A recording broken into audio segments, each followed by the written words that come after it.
Hi, everyone. I'm Emily. And I'm Vince. And this is the Lighthouse Lowdown.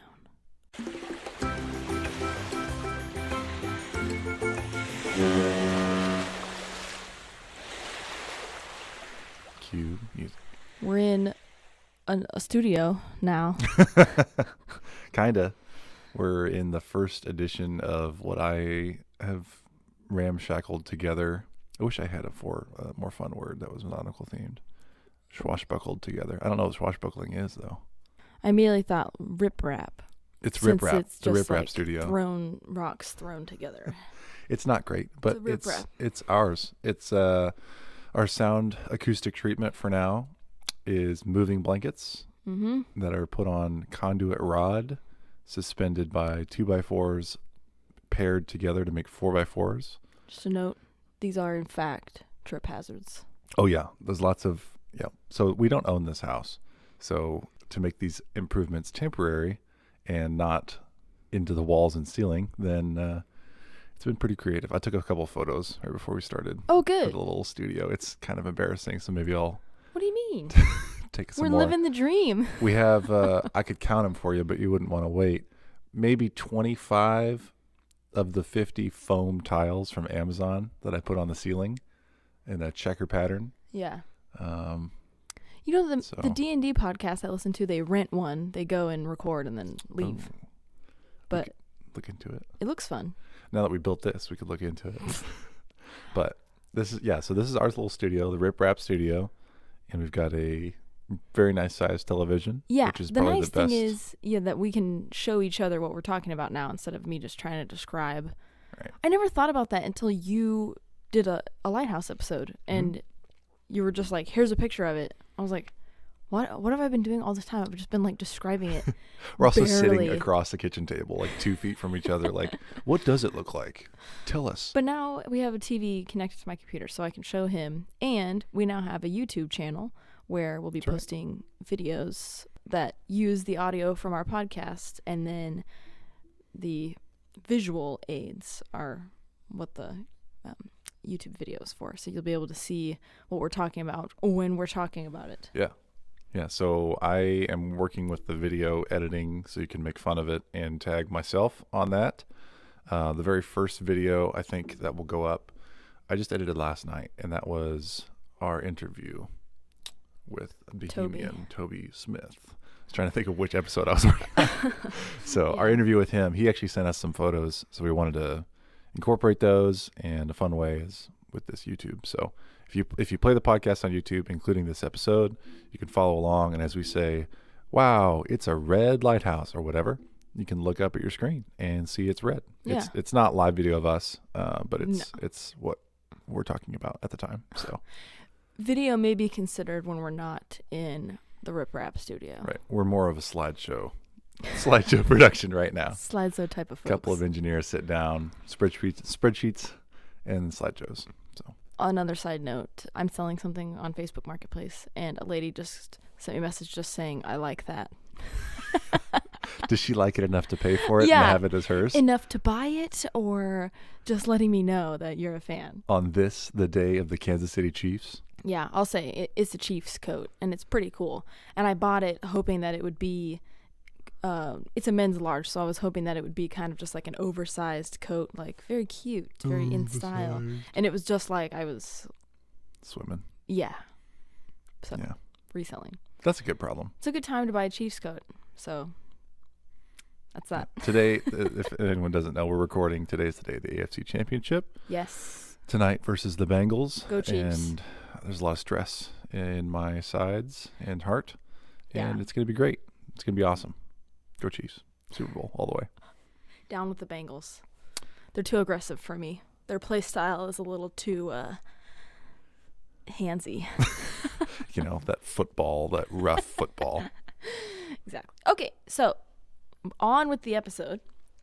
I don't have a history buoy today because yesterday I was trying to pick one, and our listeners have sent in a couple of history buoys for us to cover, and one of them, I think I need some more information, so I started it, and then bailed. I was like, I'll get this one figured out more. So I selected a different one. But then I realized I could do like a whole episode on that one. So I also bailed. And by then it was late at night and I wanted to quit. So yeah, there's no history buoy for today. The history buoy for today is that it's surprising how much work goes into maybe a 2-minute discussion of a short fun fact in history. Yeah, exactly. That's the other thing is sometimes I'll put history buoy and then I'll write the topic and I'm like, okay, I'll go back and fill that in later. And then by the time I'm finished writing the notes for the episode, I'm like, oh my God, I forgot the history buoy. And then researching a whole nother topic to write on and keep it short when I want to just talk about it and on and on. So that it's just, it's a lot. So labor of love. Yeah. So please accept the fact that we don't have a history buoy, but we are going to have some sometimes. So send in your ideas. We got a couple, it sounds like, from listeners. Awesome. Yeah. Great. We have a couple. So send them in. All right. I'm going in. Lighthouse today is the East Brother Light Station.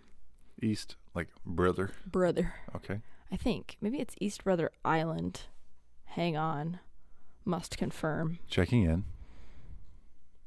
It's the island always kind of gets lost for me whenever I'm doing the name of Lighthouse. Mm-hmm. No, it's just East Brother. Okay. We can trust the title of my notes. There was no island to lose. That's good. But it is on an island, so I'll get into it. So if we're looking at the lighthouse right now, here, I'll pull up a picture for you, Vince. I can't wait to see on this big, beautiful screen. Okay, this... East Brother. Oh, it's cute. Yes, it is very visually appealing. It's got those red accents we love so much. I know. Anytime it has red, it's just top of my list. We are looking at East Brother Light Station. It is in the... Here we go. This is another thing. You know how it's San Francisco? Mm-hmm. This island that it's sitting on is in the San Pablo Strait. Okay. I want to say... It's We're in San Francisco. Whoa. San Francisco. San Francisco. So I want to say San Pablo Strait. That sounds San Pablo. I have no idea. So I'm going to just go with whatever you say. Yeah, just leading up, I'm probably going to say San Pablo. If that's wrong, I'm sorry. You can let me know. It's San Francisco, so I understand there's a difference. But whatever. Anyway, we're at the San Francisco Bay in California. There's a strait between 2 points, and it's called the San Pablo Strait, and that's where this island is. And I'll show you a map in a second when I get more into it. It's a gorgeous house. Yeah, we're looking at a really beautiful integral lighthouse consisting of a 3-story tower, and that's built into a 2-story Victorian-style house. So they've done a lot of restoring work to get it to where it is today, which is this picture's current. So sorry to interrupt you. I was going to say, yeah, this it's very interesting of a home. I mean, I know it's not just someone's house, but when was this taken? Is this a recent development? Are we going to talk about that? Yeah, I'll talk about when all the renovations were done, but they actually do repainting, restoration work and everything every second Saturday. Oh, sorry. The second Saturday of every month. So monthly, they're doing touch-ups on the lighthouse. Mm-hmm. Wow. So it's tan, or what they would say ochre, with a white trim and red roofing. And also the chimney is painted red, which I enjoy. And the top of the lantern room and all of that. So just little accents of bright, like fire station red. Mm-hmm. But yeah, very cute. It's 48 feet tall and has a flash pattern of flash white every 5 seconds. And it's also fully restored and is currently a bed and breakfast. Oh. Yeah. And I have a lot to say about that. So we'll go into the history first so you guys can hear all about it. Nice photo. Thank you. Good opener. Actually, I think this one is from Wikipedia. But I'm sure the people who took the picture is the group that owns the lighthouse. So are we going to talk about that? Who does own it? I'll let you know. Buckle up. Swashbuckle up. In 1870. So it's not too old of a lighthouse. But when was Paradise Island? Oh, I forget. It was 17? Either late 1700s or 1800s. Okay. I can't recall. Which is pretty amazing given the Bahamas. Yeah. And all of the hurricanes and tough history. But Yeah. yes. Also, the placement of Paradise Island is right on the edge, just sand everywhere. So Yeah. you'd think it would have gone down a long time ago. But Holding on. anyway, 1870, lots of steamers and sailing vessels and ships would pass through the San Francisco Bay for mining silver, gold, and mercury at this time, along with Navy ships, because the San Pablo Bay at this time was a Navy shipyard and produced its first ship in 1859, which was called the USS Saginaw. So let me picture. Here we go. Okay. Yeah. So nice. here's San Pablo Bay, and we have San Francisco Bay, and you have to come through here from the Pacific Ocean, take a hard left, and right here in this area is the San Pablo Strait. So I'm gonna zoom Ooh, in a little look bit. at our zoom. I feel like I'm know. there. This is the San Pablo Point San Pablo, Mhm. and that's to the southeast if Yep. you're looking at a map. Yep. And then above that is San Pedro Point San Pedro. San So, San Pedro. San Pedro. So those 2 points make up the straight edges. Yeah, this is the strait right here. And also here's the Golden Gate Bridge. You know where we are. I didn't realize. I mean, this is stupid to say. I know, but I didn't realize it was that large. Of a gap. Yeah. I know. I also didn't realize the ocean was to one side. I thought it was like, this would be the Golden Gate Bridge. Right, in like inland. Inland. The Anyway. 580. Here we go. People over there probably know what we're talking about. Ooh, there's a barbecue joint there. Black Star Pirate Barbecue. Some golf. Peacock Gap. All right. No sponsorship on Pops this up. video. Okay, Point San Pablo, and then we've got Point San Pedro. And then right here, this tiny little cluster, we have the East Brother Light Station. How it got to be built on this island is kind of like a long story. But in 1870, the Lighthouse Board requested a lighthouse at or around Point San Pablo, and in March 1871, they set aside $20,000. So they needed a lighthouse here because the amount of people coming through here, especially during the California gold rush was at this time, was a lot. So they needed to have someone that would keep people from hitting either of these points when they were passing through the strait. Yes. My hand is raised for those who can't see. Vincent, yes. If what's you your can you zoom in on the island there, East Brother Light Station, that island?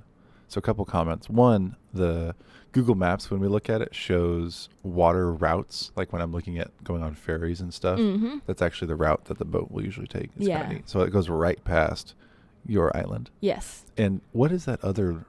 Is it the same island that This little sometime is submerged? What is that? This is West Brother Island.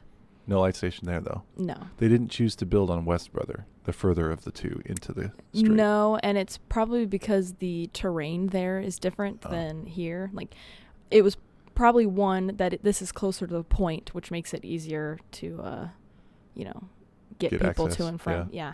And then the layout here was easier to blast flat the rock rather than probably over here is a little bit pointier because it's skinny and thin. And then where are these passengers headed to most often on this route? Nowadays, I'm not sure. I'm over here. There's Sacramento and Pittsburgh, Yeah. and so it's probably just. The San Pablo Bay. Ooh, Grizzly Bay. That's cool. But yeah. Yeah. Lots going on over here. Mm-hmm. Okay. Lots of traffic, I bet. Oh, there's a Six Flags. All right. Whoa. So the land desired for the lighthouse was private property, which shouldn't be a problem because normally, the government will pay a lot of money for land that they want for. Hopefully. Yeah. But the amount that was offered by the government was insufficient in the eyes of the landowners, and so they rejected the government's offer. And so then the government took them to court. On the eminent domain. Is that what this is? It never said that, but I assumed that's kind of what they were enacting is, yeah. So the jury came back with, okay, this amount of land, which was 12.8 acres, is worth $4,000.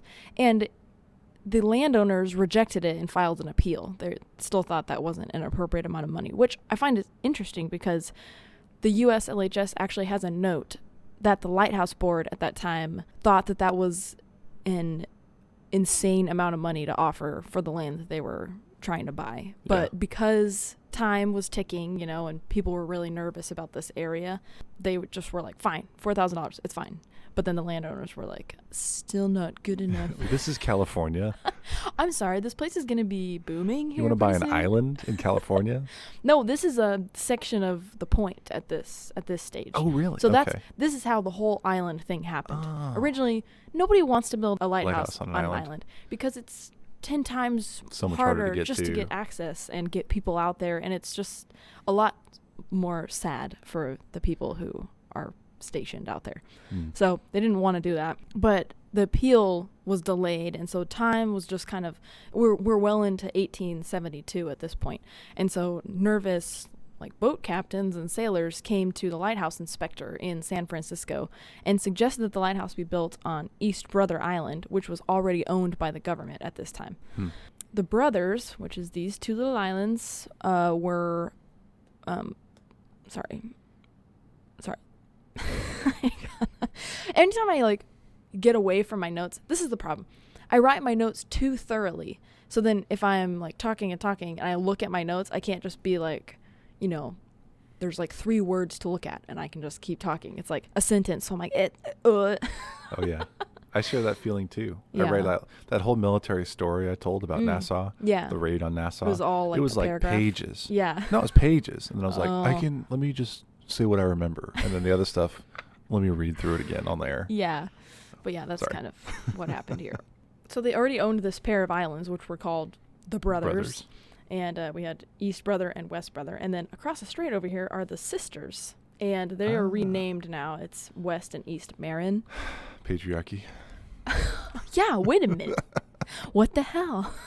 I'm sure there's some good reason. Yeah, I didn't look it up because they're not really relevant, except for that I was kind of thought it was fun that there's 2 sets of pairs. Brothers and sisters. That's cool. And they were reserved for military purposes by President Andrew Johnson in 1867. So these 4 islands were not supposed to be used for anything other than military purposes, especially because this was the entrance to a Navy shipyard. Oh, it's a defensive position. Yeah. They had to ask the Secretary of War, and he agreed that the lighthouse could be built on this island as long as, if it were ever needed for a military purpose, it would be evacuated and used immediately. The lighthouse is then turned into a turret. Yeah. So that's how the whole island thing happened. And the people got to keep their land on the point. Yeah. I should have looked up to see, you know, what happened to that land, but I would have to find their names and all of that. So Gun club. There's a gun club. That's probably them. Chevron Rod and Gun Club. San Pablo Marina. And I don't know why I said that so strangely. I was reading it as I was saying. Black Star Pirate Barbecue. There's a yacht harbor. Interesting collection. So Whiting Rock out in the water and Invincible Rock.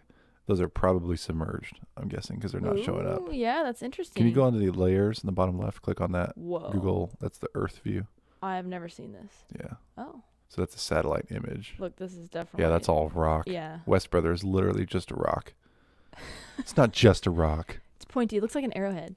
Let's see what Sisters look like over here. I wonder why they decided not to use that. Yep, I don't know. I would guess it has something to do with the ship route. Like if you hug close to there, look, that's probably the best part. Shallow. This was probably more intimidating to sail by than an area where you know.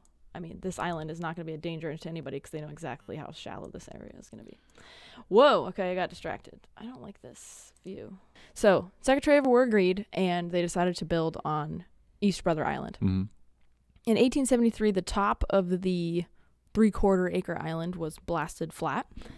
And along with the lighthouse, they built a water tank, fog signal building, a wharf, storage shed, and a domed cistern to collect rainwater. Nice. That was in the middle. Only 10 months of work later, on March 1st, 1874, the lamp was lit inside the 4th order lens, and the revolving lens produced 4 different beams. So it was like would have been a really quick flashing pattern.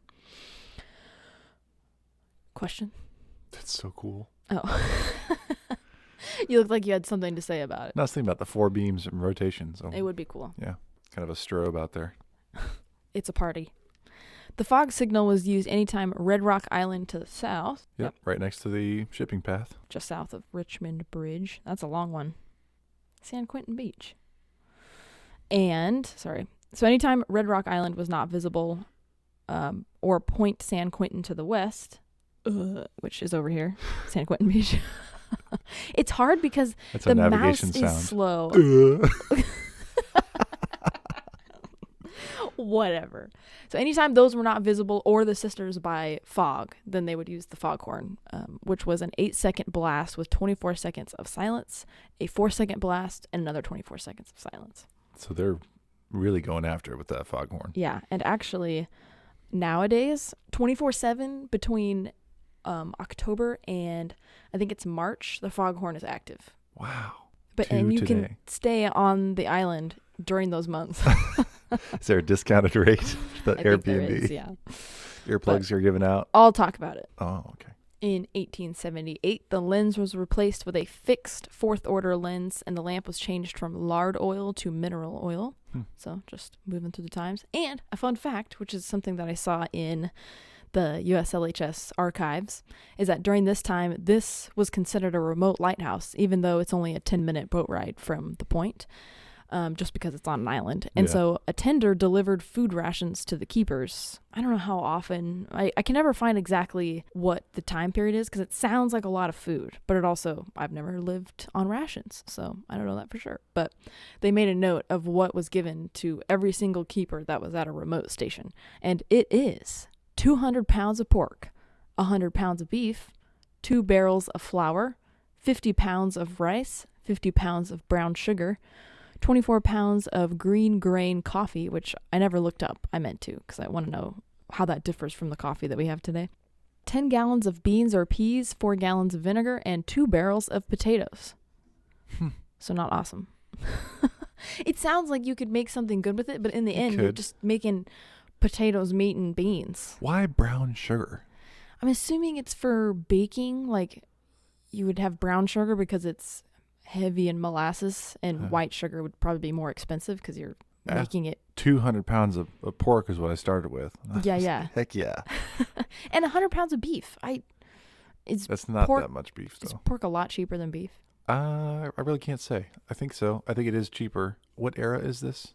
I don't know. Like probably 1900s. Yeah. Surprised. Well, if it were more recent, I would say I would guess that there's more chicken that's delivered because chicken's the cheapest. Yeah, but chicken can't be preserved, really. Right. Pork, pork is a really good option as far as that goes. Salted pork, especially. Anyway, East Brother at this time was considered remote, but then they took a look at it, like after a couple of years of doing rations. Yeah, and they considered that it was too close to the shore to be considered remote anymore. So the keepers had to row into town to get all of their rations. But the positive thing about this is that then they were allocated money, like funds to go buy food. So it wasn't, it wasn't cup of ramen. They could get, exactly. It wasn't jerky and potatoes. Yeah. So anyway, I just thought that was cool. I've never seen it all listed out like that. So now you know. The lens was changed again in 1912. So we're jumping ahead a little bit to a revolving lens with 3 panels of prisms and 1 blank panel. The lens rotated once every 10 seconds, which is pretty fast. I mean, it's a fourth order lens, so it's small, but for it to do a complete rotation, on its mechanism in 10 seconds, that's pretty fast. But it had a flash pattern of 7.5 seconds of light and 2.5 seconds of an eclipse. The station finally had electricity in 1934 through a cable that was laid underwater from the point to the island. Wow. Which is just called a submarine cable. And at this point, the lamp was changed to a 500-watt bulb and a fifth order lens, and the light was switched on and off instead of using a revolving lens because that would eliminate having to have all the mechanism and everything. Right. So I thought that was interesting. I've never heard of a light just being switched on and off, but I'm assuming that's probably just what happened after automation. Yeah, well, flash patterns. Yeah. Yeah, instead of having the light physically rotate, they would just have, and it'd be bright enough, I would guess, with more modern technology that you wouldn't need to focus it in a direction. Yeah, but it's still underneath a lens, and so it's still focused, but it's not moving. That's basically the history of it. I'll talk more about what it has today because it doesn't have a Fresnel lens, so I'll talk about that. But there's a couple incidences that happened at the East Brother Island Lighthouse. 2 disasters, basically. Oh, no. One of them natural, one of them unnatural. Oh, spooks. I'll just tell you what both of them are. The first one was the San Francisco earthquake of 1906. Have you heard of it? No. It's just not to like be insensitive. The biggest earthquake, or I guess the worst disaster to happen to San Francisco. In 1906? Mm-hmm. Mm-hmm. And this was before they had magnitudes measurable. So they have to kind of guess what the magnitude was. Real bad magnitude. Yeah, but generally accepted number is a 7.9 on a scale of 10, oh my goodness. I think.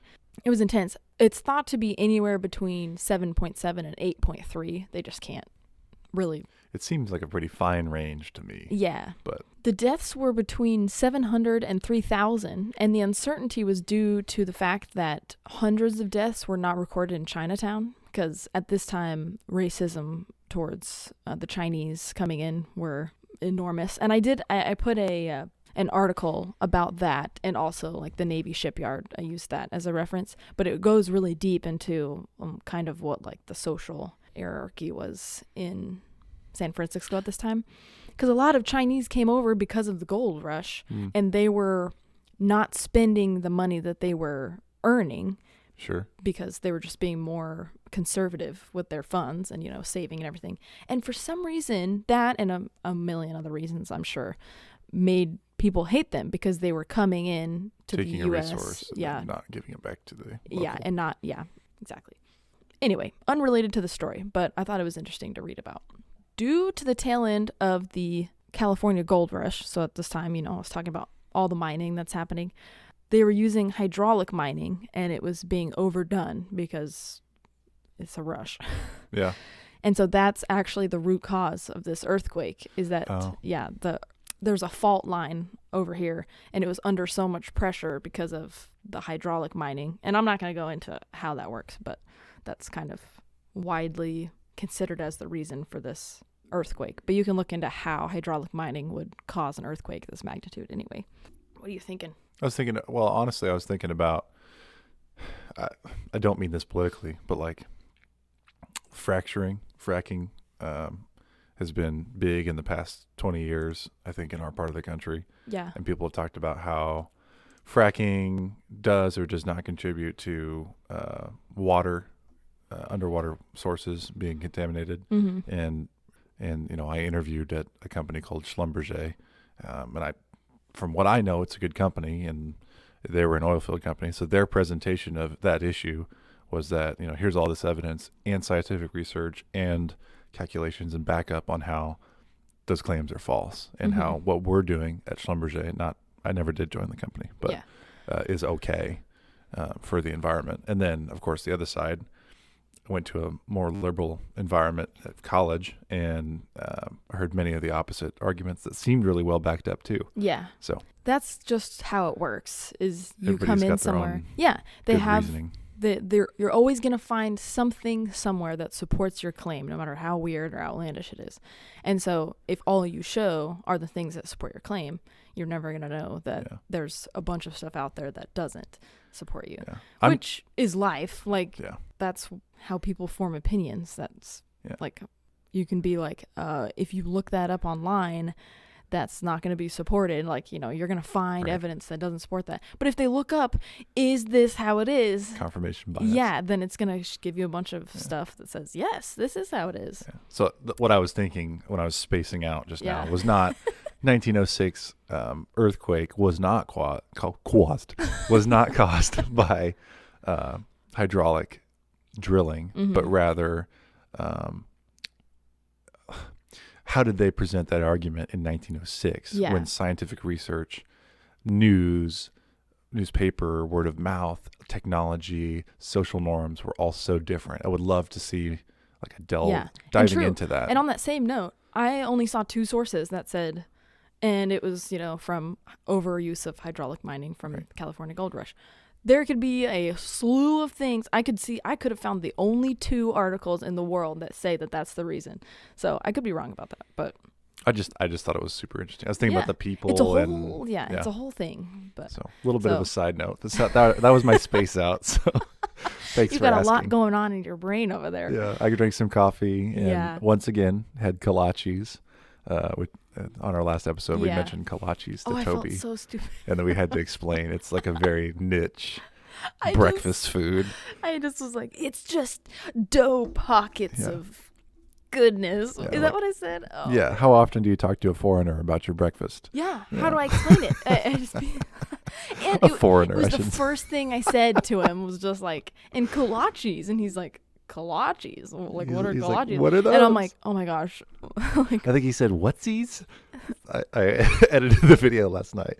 So thank you, Toby. We appreciated that laugh. Yeah, thanks for just going with the flow. All that is to say, my mind is wandering this morning. I apologize. That's okay. It's a good topic discussion. I can say whatever I want to be factually correct, but I'm giving the information that I find online, which is not going to be everything.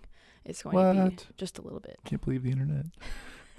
All right, so back to talking about earthquakes. Okay. 1906. I have a picture up now of the intensity of the earthquake at different areas in California when this earthquake happened, and we are right here. Mm-hmm.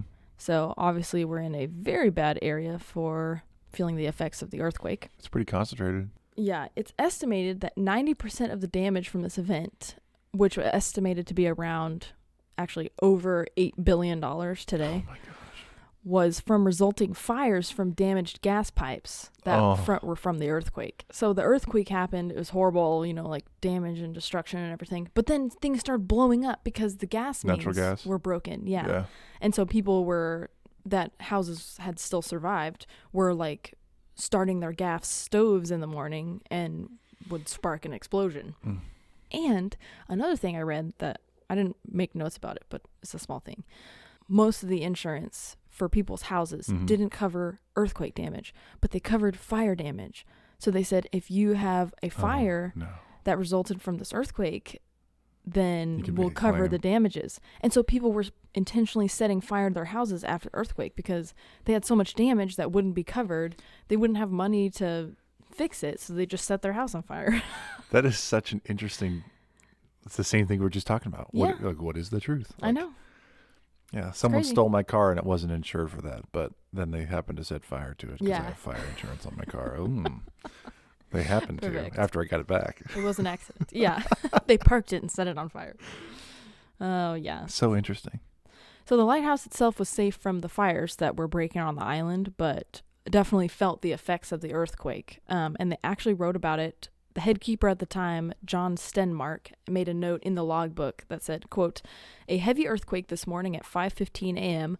Lenses of the light broken and glassware broke and everything of glass is broken.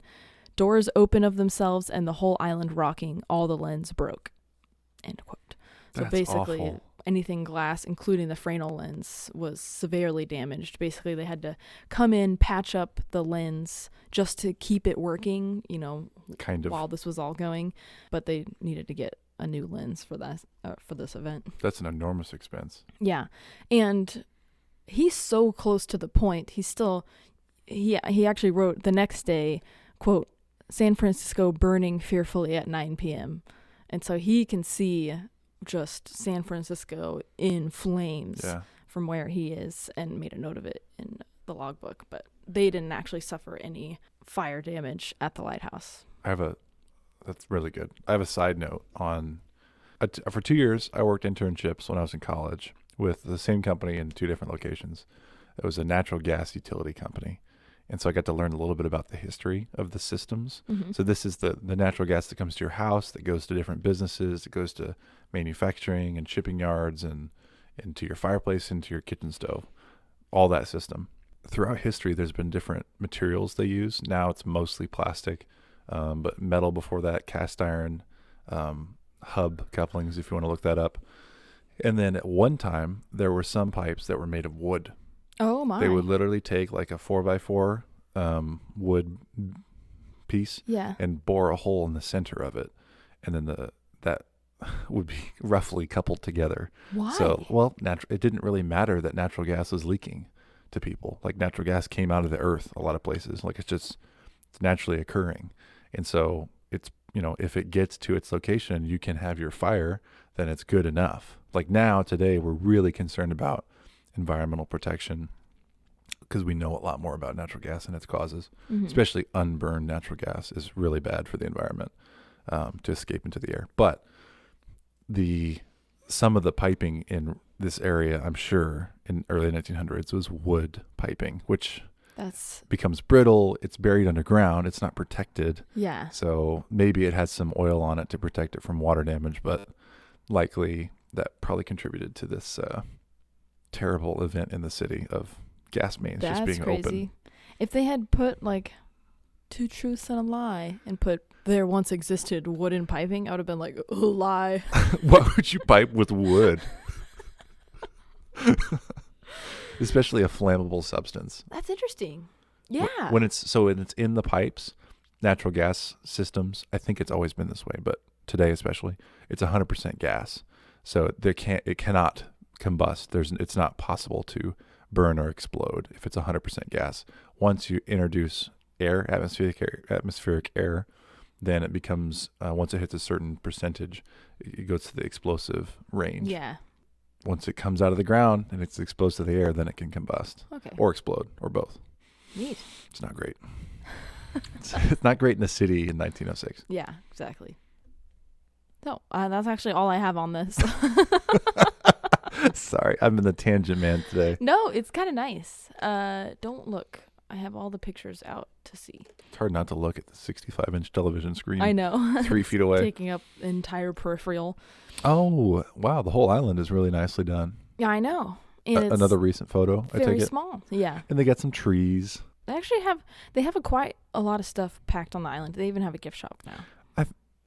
I'm having a vague, maybe it's a flashback that doesn't exist in my mind, but did you talk to me about this Airbnb at one point? I sure did. Okay. I'm glad I foggily forgot that.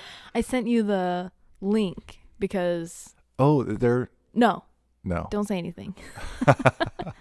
I'll tell us more. Okay. The next that's disaster. All you have. Here, Baloney, that's all you have. That's the end of the natural disaster. Oh, now okay. I'll go into the unnatural disaster, sorry. which is not actually, it's not unnatural, but it's not a natural disaster. It's a man-made disaster. A fire in 1940, preceded by an explosion, or 5. Oh. So, the submarine cable for electricity that was laid was taken out by a ship anchor in November 1939. So they started using... It was going to take a long time for them to be able to get this cable pulled up and repaired. Yeah. So they were using gasoline generators, which needed to be fueled, And that was in the... Oh, gosh, where did they have all of those? Temporary power. The boathouse. So around this time, there was like a year or two where they had to use the gasoline generators instead of electricity to run everything on the lighthouse. Mm-hmm. They used the boathouse for storing all of the gasoline in 50-gallon drums. You can kind of see where this is going. So, March 1940, the keeper, Willard Miller, it's a great name, actually. It's just hard to say if you're not ready for it. It creeps up on you. Willard Miller went to the boathouse to fill a container with gasoline from one of the 50-gallon drums using a kerosene lantern for light so that he could see. And this was at like, I want to say 1 a.m. Imagine having no electricity on an island. I know. And you're like, well, I can't see anything anywhere. You're in the middle of water and no electricity. So you're going to be carrying around ambient gas. light. Yeah. So he takes an open flame to a house of gasoline. Exactly. And he set it on the ground as he filled the container from the drum, which had like a spigot. So, just gas shooting out from a drum. And when he stepped back, the lantern got knocked over by his foot. And so it spread out this film of flaming kerosene on the floor. And so he's like frantically trying to turn the spigot off of the gasoline.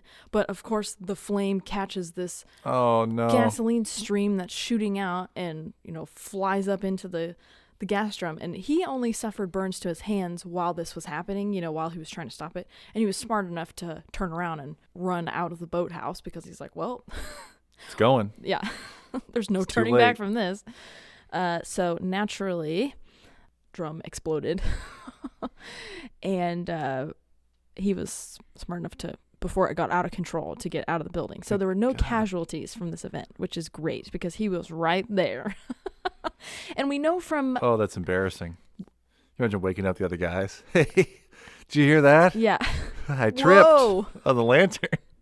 I knocked a lantern over. In the gasoline boathouse.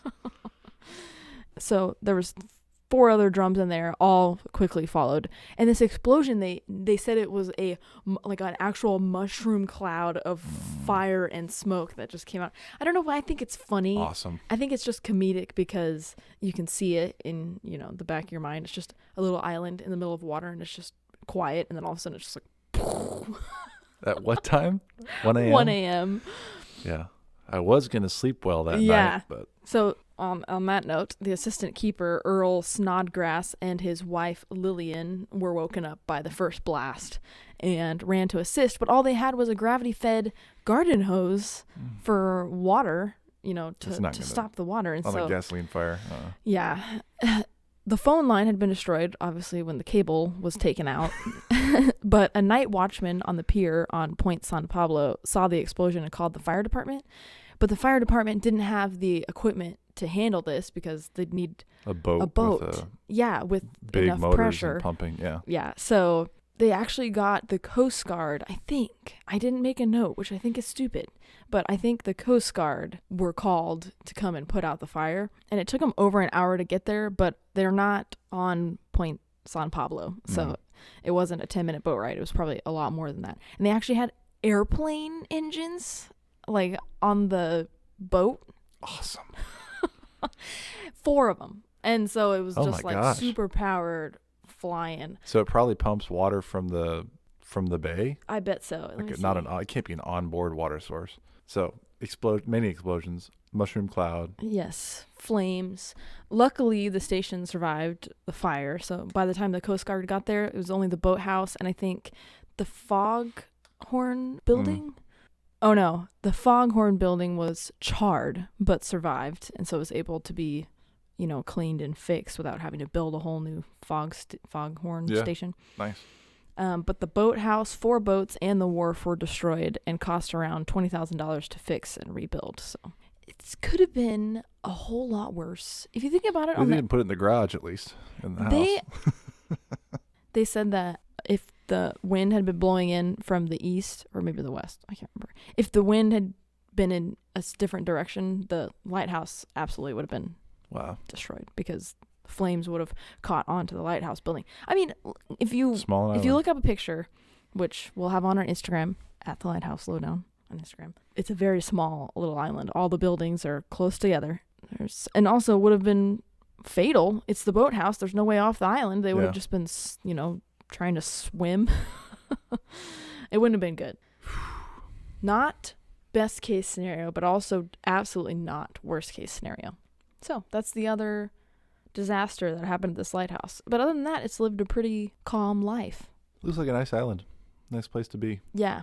So we're going to fast forward to the 1960s. The Coast Guard went public with plans to automate the lighthouse at this time, which would have been fine, except for that because of the costs of maintaining a lighthouse that's offshore, they wanted to demolish all the buildings on the island and replace it with a skeleton tower that has a lens on top, which, it would save a ton in maintenance costs. Practical. And the Coast Guard, didn't have money to maintain a lighthouse that looks like this. If you look up pictures, it's beautiful because of its intricacy. Yeah. All of the trim and the railings and all of this stuff, which, why would you want to upkeep that as Coast Guard? We're going to go out and put white paint on this railing every, tax dollars. Every year. Yeah, it just doesn't make sense. But obviously, San Francisco is so attached to this lighthouse because it's, historic and it's one of their landmarks. The locals were angered by the idea of taking out this landmark. So the Contra Costa Shoreline Parks Committee intervened by having the lighthouse placed on the National Register of Historic Places, meaning that it couldn't be demolished under any conditions. Nice. But really, the main root of the problem is that the Coast Guard and no public agencies, including the Contra Costa shoreline, had the money to maintain it. So for almost 10 years, it was just left to be reclaimed by the wildlife and the sea air and all of that. And was only visited by the Coast Guard every once in a while to check the lens. And they just didn't do any work on it because they're not required to maintain it unless it affects the running of the lens on top. So in 1979, the East Brother Light Station Incorporated, which is a nonprofit citizens group, was formed to fix up the lighthouse for public use. So they applied for and were granted the Maritime Preservation Matching Grant by the U.S. Department of the Interior. And the Coast Guard, which was very happy about all of this happening because, one, it takes maintenance off their hands, and also they don't have to worry about fixing up all the rest of the buildings and everything. Because it's still a protected building, so you can't just let it go to crap. So I'm sure they were doing some maintenance stuff on it, but just not... kind of hands tied on that spot. Yeah. So they were happy about the responsibility being taken somewhere else to bring this lighthouse back to its former glory. The Coast Guard allowed the group to license... a license to occupy the island. And I don't know exactly how long the lease kind of is for. It was basically, everyone was happy about this solution. This is in the 80s now. Just before the 80s. Okay, late 70s. Mostly they had a workforce of volunteers, many who became regulars, and their jobs were like peeling off asbestos shingles to reveal the original like redwood siding. Here, let me see. I like that. Actually have some pictures of the restoration work. Asbestos is pretty nasty stuff. Yeah, it's bad. I think they learned about that in the 70s and 80s. I'll post this on our Instagram, but really awesome before and after. If you can see, even the railing they had replaced with just wood, so they didn't have to, do all this. The windows are boarded up. The siding is not It's just in survival mode. Yeah, exactly. And like the spires were taken off. The nice thing is the people who were doing the restoration work were looking at photos and drawings of what it would have looked like originally. And so when they restored it, they brought it back to what it would have looked like when it was first built. So all of these, demotions that had to be made for the sake of not maintaining the lighthouse got replenished by the restoration work. All right, it's beautiful. Even black and white, it's gorgeous. I know, you can just tell. I really like the balcony up here, the lantern, the gallery balcony changed to be really pretty. Also, another thing is a lot of the siding that was put on this lighthouse was actually covered up on purpose to quote unquote modernize the lighthouse. So gross. Yeah, we love Victorian. And they wanted to cover it up because it wasn't in style at the time, which it makes sense. But now... No, it doesn't. This is the same generation that covered hardwood floors all over the world, all over the U.S. with shag carpet. That's what I'm saying, though. Like, the hardwood wasn't in style, so they didn't value it. But we value the way that it looks originally because it's special and not because it's modern. But when you're living in the lighthouse and it's like, oh, this stuff is so outdated, why would they care about Victorian style? Right, throw some shag in there. Get those feet all comfy. Gosh, I know. Imagine if it was like groovy 70s on the inside. Some actually, mustard, that would be pretty patchy cool. shag. Mustard. Make it bright red. My grandma's house had a red room. That actually was my mother's room growing up. And it had shag carpet that was red. Like, we're talking, bright, like fire engine red. Oh, God. And then the living room, the main room had fire engine red. That's what it is. Earlier I was saying firehouse. I was like fire station, and it's you said engine. You should have said it's fire engine. Yeah, everyone knows. Fire engine red. I'm telling you, it's like all the way through. The house was sold a couple years ago, but all the way through, And then also the living room had linoleum tile, like rolled out everywhere. But the room itself had carpet that was not only shag, it was mustard colored. And it was patchy. Like there were like hand size tufts that were taller than other pieces. So it was an uneven carpet. Oh my I'm telling you, at the time, it was probably the hottest stuff. Oh. So we're going to make fun of ourselves now someday. It's an abomination. Really? You mean with our we're not going to be cool studio? forever? Remember when we had moving blankets as sound barriers? Yeah. It's an acoustic treatment, actually. But we're not selecting this because it's in style. It's just because it's out of necessity. Because we're on a budget. We're light On a budget of podcasting $0. on a budget. Personally funded by yours truly. Yeah, the lights are a nice touch. Yeah. Anyway, wow. Sorry. Moving on. Once again. We're just really, we should call this. I was offended by the modernization of the 70s. Yeah, I can see why that happened. But when you look back, you're like, why would you ever do that? It's because they didn't. Yeah, they got shag carpet. They killed the muscle cars. You know, it was all good. It was a great era. Let's not go down that side tangent. I know you could talk about that for a long time. Okay. So during this restoration time, they had 5 to 20 workers per weekend working on this lighthouse just as volunteers. Nice. Yeah. So we love those people. Good group. Here's another picture that Oh, shows. what is that? This is the cistern that collects rainwater, and that's where all of the water on the island comes from. They don't get any deliveries of clean water or anything. It comes from this fresh water. Still to today. Mm-hmm. That's incredible. Yeah, actually I have notes about that as well. But yeah, and then here I believe is the water tank. And then you have... a cistern is a water tank. So that might be another collection. They might transfer it. It might be 2 tanks. But I think a cistern is it may be that during rain events, they collect water in the cistern, pump it into the water tank, and then they can have 2. I mean, if this is all where your water comes from, yeah, you'd think you'd have a backup area. But I have a map that I can show you later, also from Wikipedia, which probably came from the actual East Brother Island webpage. I didn't find it on there, but I'll have to show you. Anyway, but here's another example. I'll put it on the Instagram for our listeners to take a look at. It's pretty cool. It's very drastic. Well, the coast looks so close. I know. Even 10 minutes seems like a long time. Yeah, you do a kayak 10 minutes. They're probably like, oh, yeah, whatever. Okay, buddy. Okay.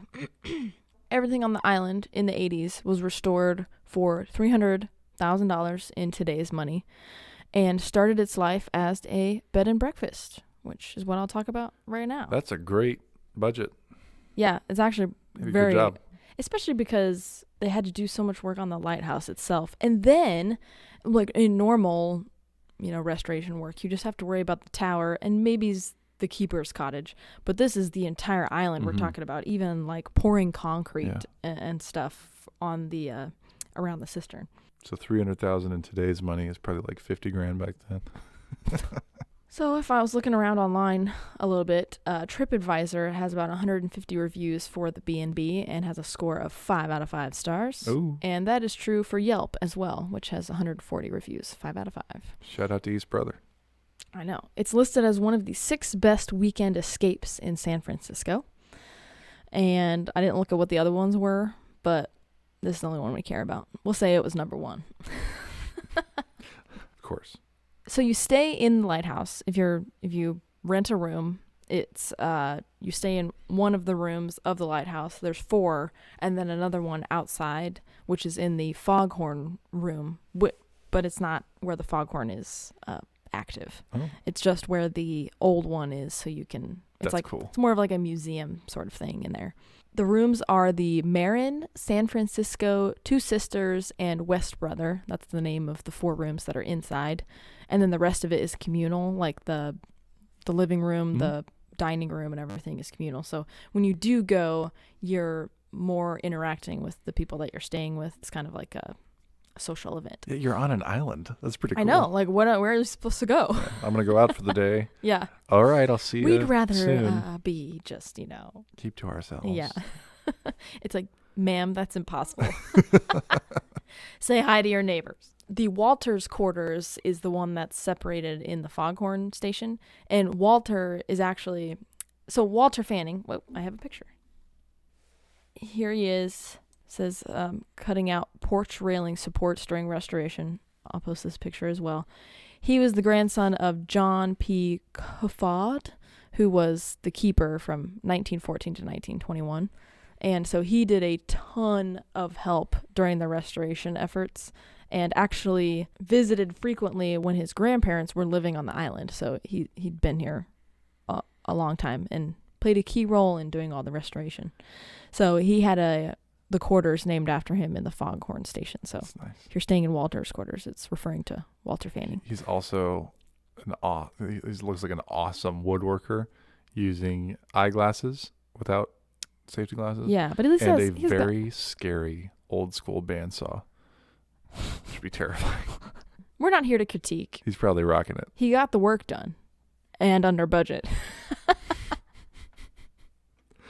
Very cool though. He gets to be involved. His grandfather was John Coffard. Coffard. Anyway, so as I was saying, the lighthouse is communal. So you get to mingle and explore together. And for overnight guests, a 4-course dinner is served in the dining hall. Gosh. Yes, all at the same time. So it's this big long table. I might as well just pull up the... Is there an Airbnb listing? No, it's you have to go through their website. Oh, they're private. Here it is. Oh yeah. Here's a dining room. Nice table. Yeah, very nice. But anyway, they have a 4-course dinner, which is also served with your selection of wine that you can pick to go with your meal. The menu changes seasonally, but may include beef and salmon Wellington with dill hollandaise sauce, and a glazed rock Cornish game hen, and much more. Those are just their, So once again, it's saying favorites. it's not cup of rice. Yes. It's good stuff. We're not talking potatoes and jerky anymore. Legitimate 4-course. Yeah. That's awesome. Mm-hmm. So they must have like a chef. Yes, they have a chef, Awesome.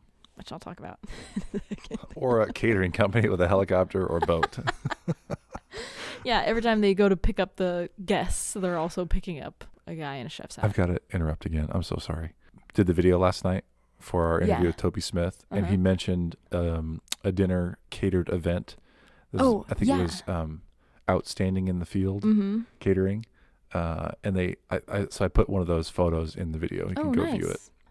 But it was pretty special as well. Big long table, like 100 people at one table on the beach.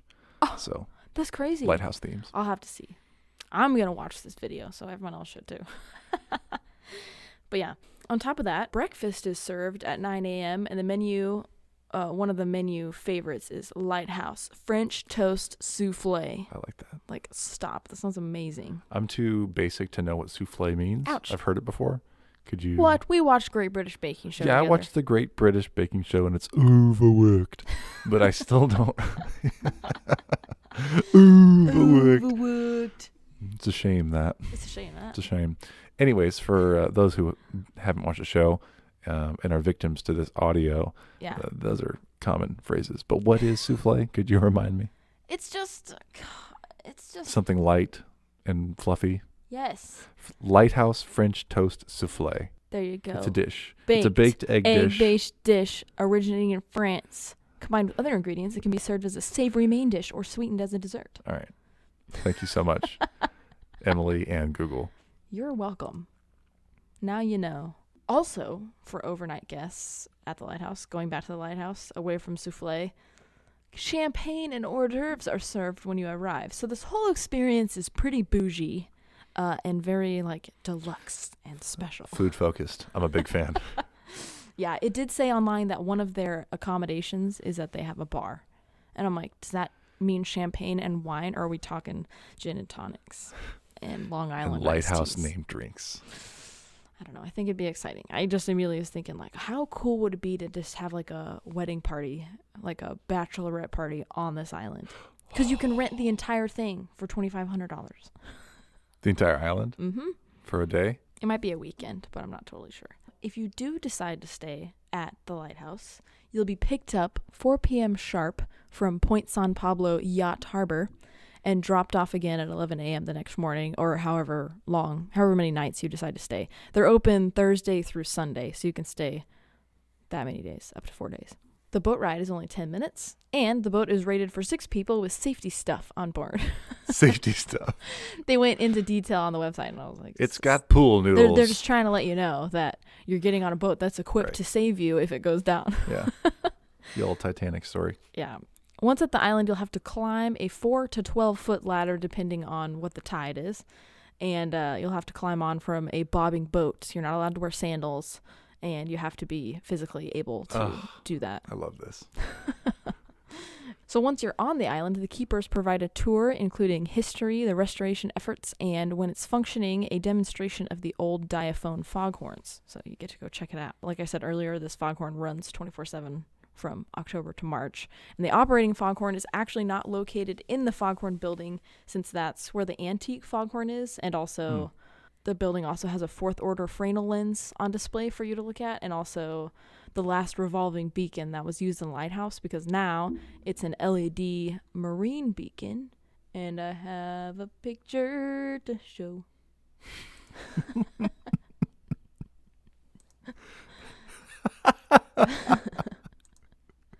Here it is. So it's still Fresnel lens-esque. It looks like a series of muffin tops. What does that remind me of? It's like a honey jar. It's like a Michelin Man kind of thing. Michelin Man. That's Honey right. jar. That's a good. Yeah, like oh yeah, it's the honey. The honey comb scooper. scooper. Well, which is shaped after the hive. The hive is shaped Yeah. in Winnie the Pooh Bear. I don't know.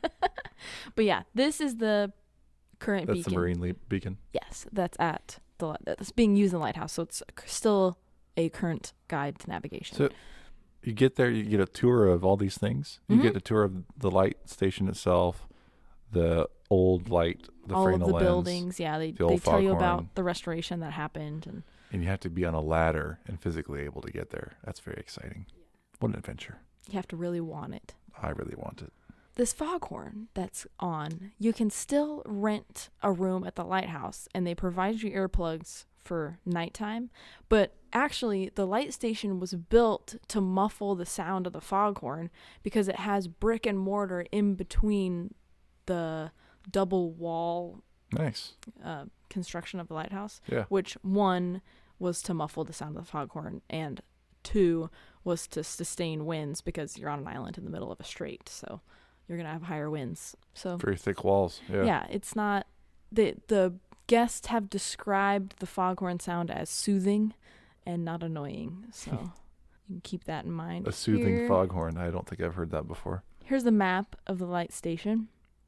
We have a little blip here that shows you where we are. Mm-hmm. And This was the wharf prior to It was blown up.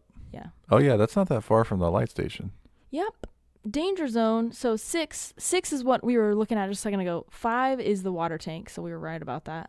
6 is an innkeeper residence. So I'm assuming if you're the keeper at the Lighthouse, this is probably where you end up staying. Yeah. 8 is a rain shed, so this goes towards the cistern, is collected here. Oh, that big concrete pad. Yeah. It's not a parking lot. 'Cause No. Why would you have a vehicle? I wonder if they walk. They probably don't walk on it. You think you have to walk around? I don't know. It's got a little border here, so I don't know. Maybe to keep your water source clean, maybe you don't walk on it. Oh, yeah, that would make more sense. Cleaner. So the foghorn now is over here. Okay. And so as far as I can get from the light station.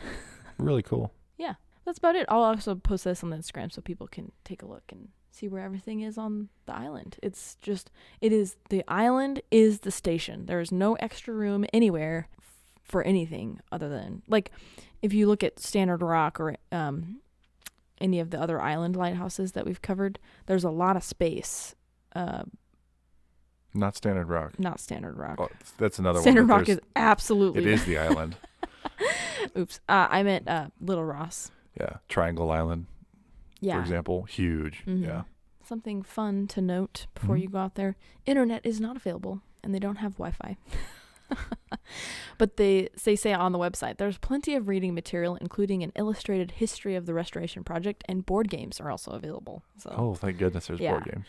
they like to say that when you go onto the island, you're going back in time to as it was before, the electricity. Yeah. And When I mean, we have Monopoly still electricity, had but yeah. metal pieces. Yeah. Oh my. You can book the entire island for events or overnight stays. Price varies per night or time of year, but it's up to $525 a night for a room. So it can get pretty expensive, or $2,500 to reserve the island for something.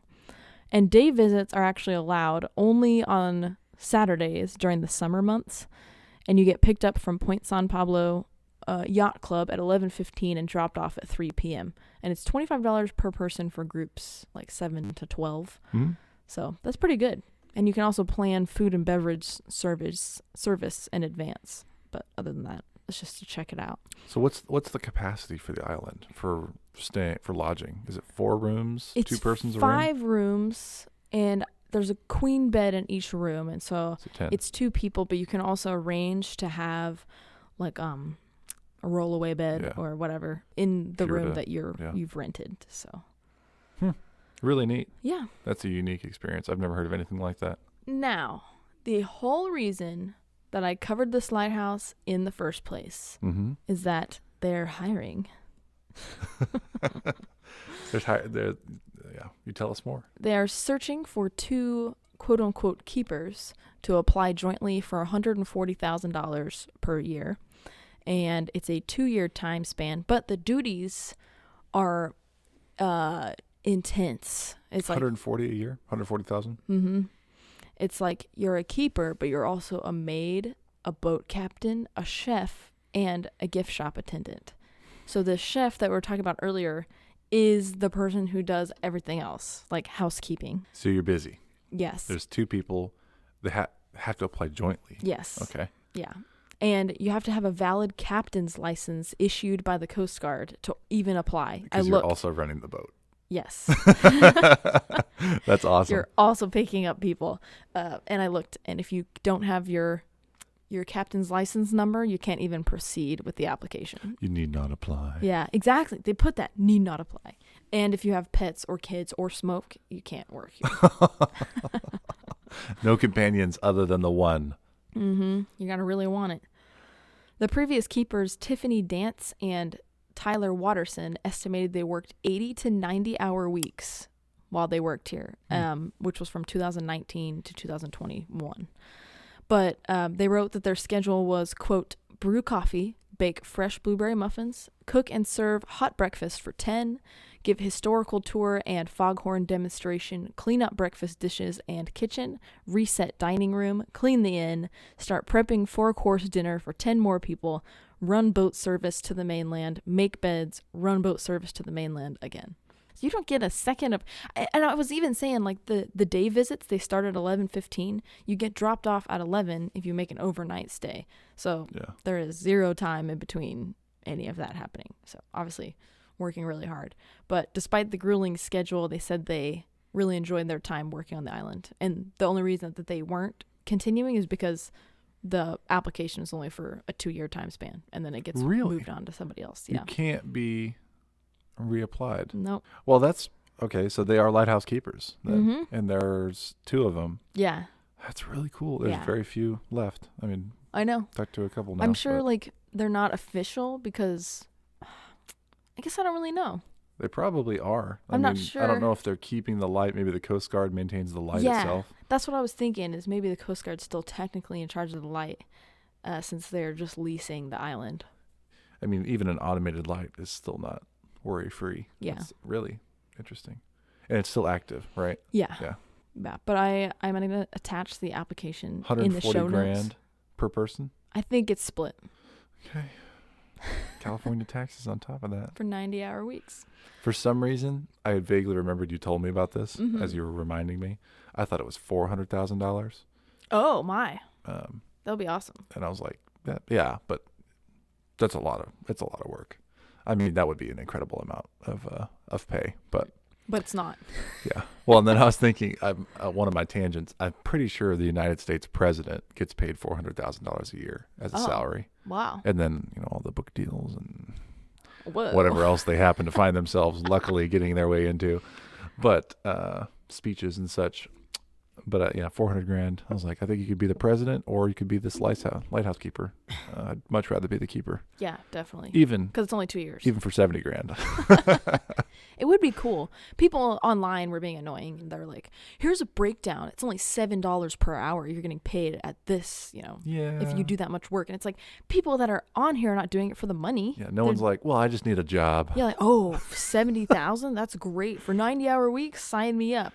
It's because they actually want to experience this, not because they're going to be making bank by the time they get off the island. It's just, it's awesome. It is awesome, and it's still, I don't know, depends on your perspective. I think that's a fair amount of money. Yeah, I agree. That's what I was thinking too. Stephanie and Brian Weselek, I'm sorry if I'm saying that wrong. They're the current keepers and are leaving March 2023. So it's coming up. We only got a couple months and they still have their application open. So if you are interested in being a keeper at East Brother Lighthouse, you should apply. But make sure you have somebody to apply with you. And you're also going to want to like them because you're going to be stuck with them for 2 years on an island. And one of you has to be a captain. Yeah, one of you has to be a really, chef. really good at cooking. It's actually like you have to have professional experience in being a chef to apply. Well, they'll get somebody. Yeah. And they'll be thrilled. Mm-hmm. I know. Yeah. They'll probably get dozens of applicants. Yeah. That is a lot of requirements though. Mm-hmm. Yeah, it can't just be anybody. But you wouldn't want it to just be anybody. But okay, so working as a lightkeeper is not the only way that you can help out on this island. You can also volunteer, and the group is called the Wikis. The Wikis. And they use proceeds from the Airbnb to maintain the lighthouse. Wicked. They have on their website, I'll post a link to the East Brother website. It's got all this information on there and some pictures and stuff. You can see the inside of the lighthouse and all the cool rooms. They said, quote, "We especially need skilled people in diesel mechanics, construction, electricians, plumbers, and donations of parts and equipment. Tasks include painting, gardening, carpentry, and inventorying whatever your skills or energy level." End quote. They need skilled trades. Yeah, they need a skilled trade, but they put on there whatever you are able to do. We are willing, or we're grateful for anyone that can help out. Because, I mean, painting is one of the things that's included. So, you know. Yeah. I'm sure a lot of it is very difficult work. Mm-hmm. The easy stuff's probably taken care of. Yeah, the work days are the second Saturday of every month, as I mentioned in the beginning, from 9 a.m. to 4 p.m. So you just spend a day out there working on the lighthouse. And you can sign up to do that on their website. They have like a whole system where there are so many volunteers that you have to claim a spot when the invite is sent out for the volunteer day. Yeah, you got to be quick enough. I mean, that's a great problem to have. Yeah. Yeah. No, can't complain. You can also donate on their website as well. So if you just follow the link to their website, you can find it on there. And is that the ebls.org that I saw earlier? East Brother Lighthouse? Yeah, Lighthouse Station. I'm sure you'll link it up, but just for my own. ebls.org. Very cool. They even have a little notch on here, Keeper's Search, where you can read about what has to be done. It's a beautiful photo. Yeah, it's a great picture. So much fun. And that's it. That's what I have for the lighthouse. It's pretty cool. I just saw awesome. I saw a post from Business Insider on Facebook that they were hiring, and so I kept it in my back pocket for a little while so that hopefully you'd forget that I showed you it. I did forget. And then decided to cover it. But it's got some cool history, and they're actually booked solid for a few months. I checked. They're only open Thursdays through Sundays, and all of them are taken for several months. So the lodging? Yeah. So if you wanted to stay on the island, you'd have to book pretty far in advance. That's really neat. Is it in one night stays usually, or is it typically a weekend? Like Thursday through Sunday? The thing is, like, you can book any amount of days or any amount of time. Oh, another thing that I was going to mention about the water source.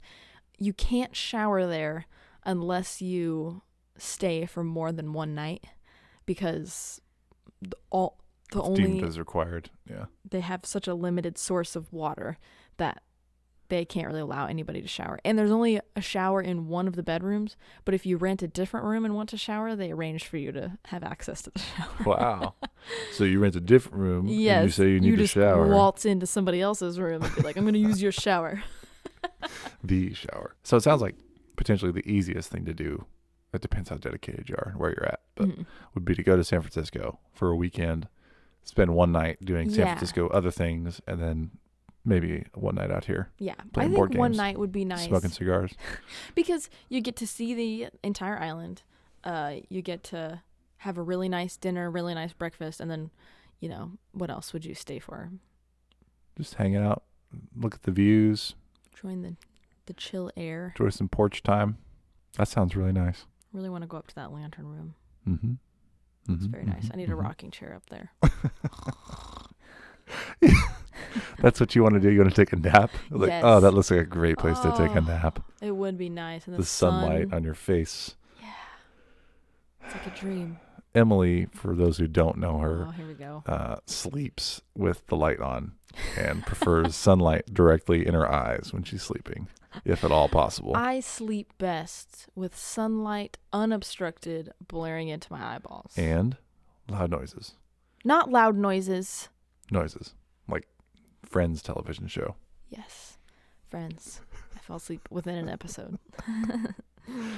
Which is great for Vince because he likes darkness and silence. Yeah, like a cave. Cold, glad dark, we live together. quiet. It's perfect. It's perfect. So, but here we are in the Rip Rap studio. Yeah. And it's our first episode. So thank you all for joining us.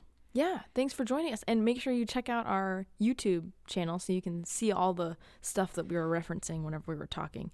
I hope I didn't go on too many tangents talking about something nobody can see. No. But Please check out the YouTube because we have, it's awesome. well, right now we have 0 followers. We have 0 videos and 0 views. But once we have 1 video on there, I would really love for that to be more than 0 followers. Yeah. I would really appreciate I that. hope everyone will go at least just check it out. Just check it out. How it looks. But also follow us on Instagram at the Lighthouse Lowdown, where we'll also be posting photos, and you don't have to watch a YouTube video if you're not into it. Our website is podpage.com/the Lighthouse Lowdown. You can use that to find out how to listen to our podcast episodes. We have a lot of different outlets you can listen to them on. And what am I forgetting? That's it. I think that's it. Yep. So we hope you enjoyed this episode, and we'll catch us next time on the Lighthouse Lowdown. Wait! And we're back. Everyone, wait. And we're back. It's been 3 seconds. I have a YouTube video. It's the foghorn that's used at the light station. Oh, okay. Here, And let me turn so- on the light. The okay. sound bar is off. You're going to want to hear.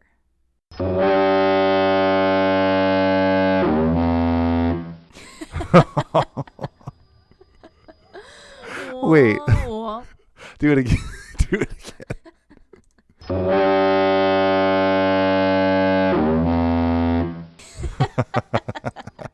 All right. So you said it's earlier you used the word biphonal. Diaphone. Diaphone. Okay. I don't really. Oh, that should be our next history buoy is types of foghorns. Okay. I'm on it. She's on it. Thanks for joining again, everybody. And hopefully you caught that. I nearly just blazed ahead without playing that. But I think it's a cute foghorn. Yeah. And also that's what you're going to be listening to if you stay there between October and March. All right. Catch you guys next time. Bye.